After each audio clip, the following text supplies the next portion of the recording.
Modi magic ম্লান হতেই মধ্যবিত্তের মন জয় মরিয়া কেন্দ্র। ত্রেতায় রামরাজত্বে প্রজাদের সুখে রাখা হয়েছিল, আর বর্তমান যুগে মোদির রামরাজ্যে প্রজাদের মূল্যবৃদ্ধি, মুদ্রাস্ফীতি আর বেকারত্বের নাভিশ্বাস অবস্থা। এমনটাই কটাক্ষ করে বিরোধী শিবির। বিজেপির হাইটেক প্রচারকে ম্লান করে 24-এ বিজেপির ভোট কমে যায়।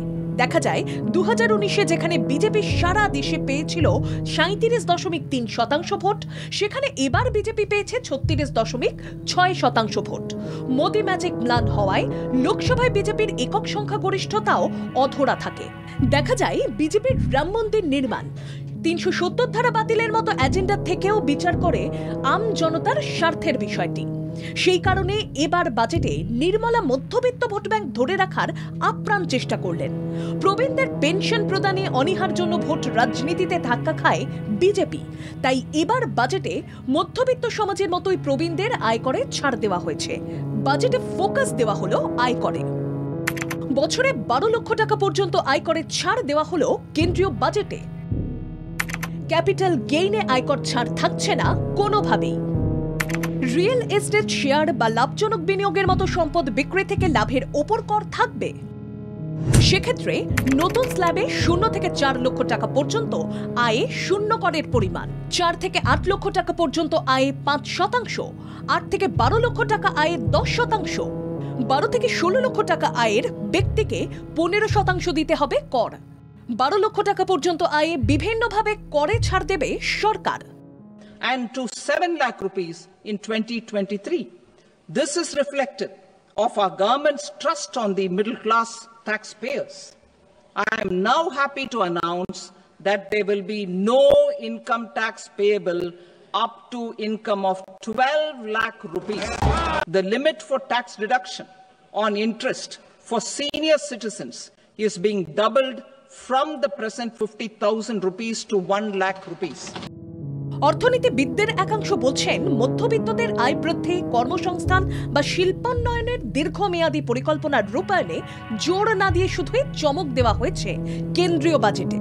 যেখানে মধ্যবিত্তদের রোজগার বাড়ানোর জন্য চাই চাকরি, রোজগারের সংগঠিত প্রতিষ্ঠান, সেখানে জবলেস গ্রোথের পথ কেন নেওয়া হচ্ছে সেই প্রশ্নও রাখা হচ্ছে। কৃত্রিম মেধার রমরমার যুগে 3টি AI এক্সেলেন্স সেন্টারের জন্য 500 কোটি টাকা ঘোষণা করা হলেও কর্মসংস্থানমুখী প্রকল্পের নীল নকশা কার্যকর করার কোনো স্পষ্ট দিশা নেই। যাতে মানুষের খরচ কমিয়ে সঞ্চয় বাড়ে, সেই কার্যকরী পথও এবার দেখা যাচ্ছে না বলে সরব বিরোধীরা। দিশাহীন বাজেট বলে তোপ দাগছেন তৃণমূল কংগ্রেস নেতৃত্বের মতোই রাজ্যের প্রাক্তন অর্থমন্ত্রী তথা বিশিষ্ট অর্থনীতিবিদ Amit Mitra. Nothing for the common people, nothing for the youth, only unemployment.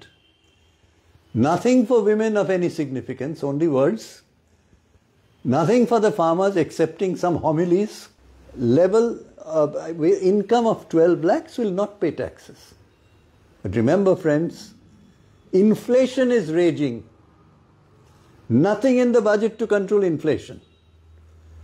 So when you gain that little bit, only 8 crore people pay taxes. Even if some proportion of those people gain a little bit, it will get eaten up automatically by inflation. অর্থনীতিবিদদের একাংশ বলছেন, চমক দেখিয়ে বাজার গরম করার পথ ছেড়ে প্রকৃত সুসংহত উন্নয়ন বা সবকা সাথ সবকা বিকাশের ভাবনা কার্যকর করে দেখা কেন্দ্রীয় সরকার। তার কথা মাথায় রেখে কিছু চমক যেমন ঘোষণা করা হলো, আবার কিছু কথা ছেড়ে যাওয়া হলো। অর্থাৎ পরীক্ষায় প্রশ্নপত্র মুখোমুখি হওয়ার জন্য বোধহয় তৈরি হয়ে আসেননি, তাই ঘোষণা করা হলো যে আগামী সপ্তাহে ইনকাম ট্যাক্স বিল ঘোষিত হবে। তার পাশাপাশি ইনকাম ট্যাক্সে যেমন কিছু আয়কর ছাড় ঘোষণা করা হয়েছে, তার পাশাপাশি আমার মনে হচ্ছে পুরো বাজেটটা এটা বাণিজ্যিকরণের অভিমুখ। বিকশিত ভারত করার প্রচারকরা যেখানে 9% আর্থিক বৃদ্ধি ছেড়ে এখন 6% আর্থিক বৃদ্ধির লক্ষ্য স্থির করেছে, তারা কি করে 5 ট্রিলিয়ন অর্থনীতিতে দেশকে উন্নীত করবে তা নিয়েও প্রশ্ন উঠছে।